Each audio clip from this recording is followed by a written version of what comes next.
ಈ ದೇಶದ ಆಸ್ತಿ ನಮ್ಮ ಸಂಸ್ಕೃತಿ. ನೀವೆಲ್ಲ ನಮ್ಮ ಸಂಸ್ಕೃತಿಯನ್ನು ಉಳಿಸ್ಕೊಳ್ಬೇಕು ಅಂತೇಳಿ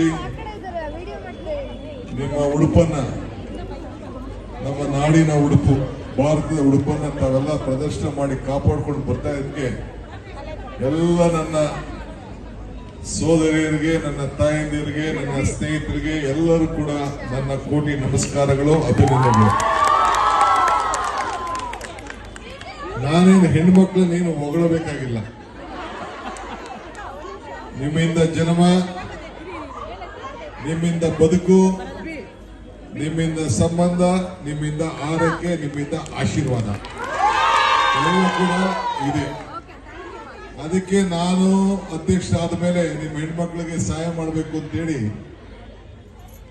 ಗೃಹ ಜ್ಯೋತಿ, ಗೃಹ ಲಕ್ಷ್ಮಿ, ಶಕ್ತಿ ಈ ಮೂರು ಕೂಡ ಹೆಣ್ಣುಮಕ್ಕಳಿಗೆ ಮೀಸಲಾಗಿ ಕೊಟ್ಟಂತ ಈ ಒಂದು ಪವಿತ್ರವಾದಂತ ಕಾರ್ಯಕ್ರಮ. ಸೊ ಅದು ನಾವು ಮಾಡ್ಕೊಂಡು ಬಂದಿದ್ದೇವೆ. ನಾನು ಇಲ್ಲಿಗೆ ಬಂದಿದ್ದು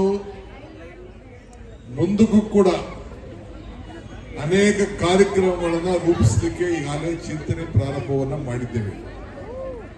ನೀವು ಯಶಸ್ವಿ ಆದ್ರೆ ನಾವು ಯಶಸ್ವಿ.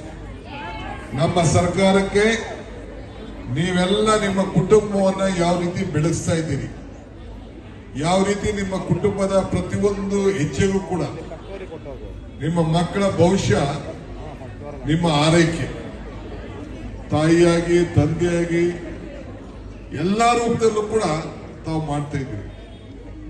ನಾನು ಆಗಾಗ ಹೇಳ್ತಾ ಇರ್ತೀನಿ, ಹೆಣ್ಣು ಕುಟುಂಬದ ಕಣ್ಣು ಅಂತೇಳಿ. ಯಾವುದೇ ಊರಿಗೆ ಹೋದ್ರೆ ಗ್ರಾಮ ದೇವತೆ ಯಾವುದು ಅಂತ ಕರಿತೀವಿ, ನಾಡಿನ ದೇವತೆ. ನಾವು ಗಂಡ ದೇವರು ಕೇಳುವುದಿಲ್ಲ, ದೇವತೆ ಎಂದು ಕೇಳ್ತೀವಿ. ಭೂಮಿ ಕರಿಬೇಕಾದ್ರೆ ಭೂಮಿ ತಾಯಿ ಅಂತ ನಾವು ಕರಿತೀವಿ.